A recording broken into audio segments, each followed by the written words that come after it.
And we're back with another exciting edition of the Talkin' TV podcast, because we've been away for a while. We've been off for a little bit. And last time we, of course, were brought back to talk about Charlie Sheen. This time we're still talking about Charlie Sheen. I was going to say, you know how they have Shark Week? This is Sheen Week. Sheen Week. Sheen Week.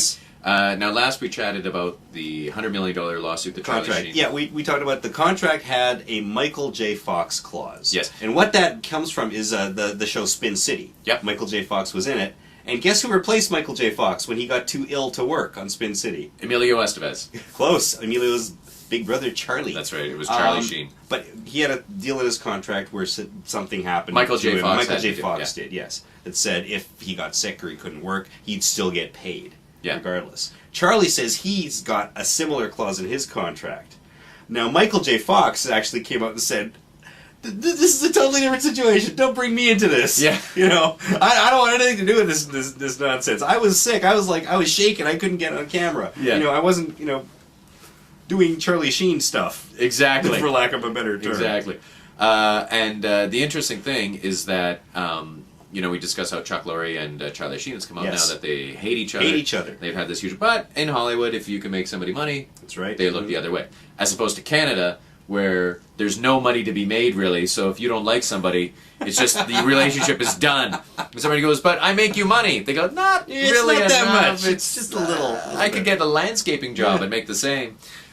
So Roseanne Barr, of all people. Roseanne Barr, well-known lunatic. Yes. Allegedly How crazy. many personalities did she have? I don't know. I don't remember. It was a lot. All of them were annoying. Now, she posted in her blog, which if you read it, seems like the ramblings of a mad And aren't woman. we all reading the Roseanne Barr blog? It seems like the ramblings of a mad woman.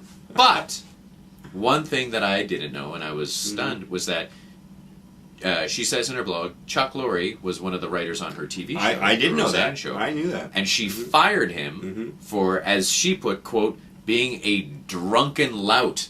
And she said that he was such a drunk and he was such a problem, they had to fire him from her staff. And she said, and now he's one of the most powerful guys in Hollywood because he's creator, producer, writer of Two and a Half Men, Big Bang Theory, and Mike and Molly.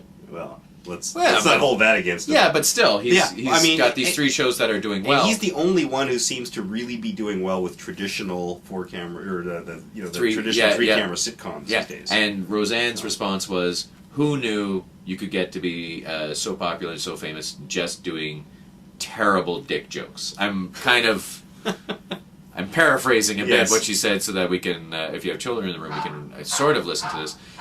So you've got so as weird as it sounds, Charlie actually has, hold on, Charlie, sorry, I was the dogs were hungry. Dogs. Charlie actually has these defenders who, on the surface, they seem crazy, but a lot of legitimate responses. And in that, Roseanne is saying, listen, you people at home, you think Chuck Lorre is this really nice guy, blah, blah, blah. And she's like, no, he is a Class A jerkhole, paraphrasing once again. Well. And she's like, and I know because he worked for me, we did this, blah, blah, blah, blah.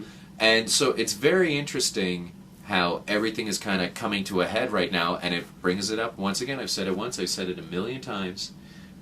CBS and Chuck Lorre had no problem with Charlie until he started attacking them publicly. Absolutely. And then they were like, oh, this guy's out of control. So it's, I don't know, it's going to be very interesting. A very interesting lawsuit because that being said, when Charlie first started doing these rounds on what has become the weirdest media blitz of all time, that's right.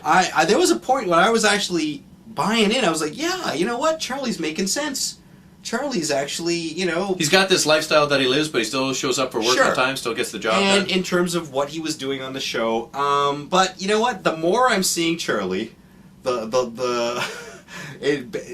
less convincing he's becoming. And I think we're going to be talking about this media blitz on the next installment. Yeah, media blitz, and also, if we have time, we'll touch on the fact why it's starting to come to light why some people are saying that Charlie's actually doing these media blitzes and doing what he's doing. Because there's a very real reason. He's got all these crazy, Gary...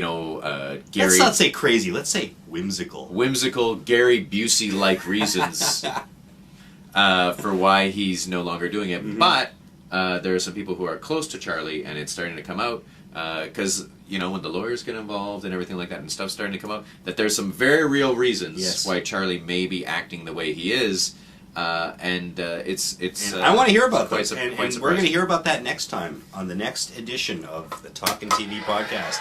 I'm Brent. He's Patrick. Bye.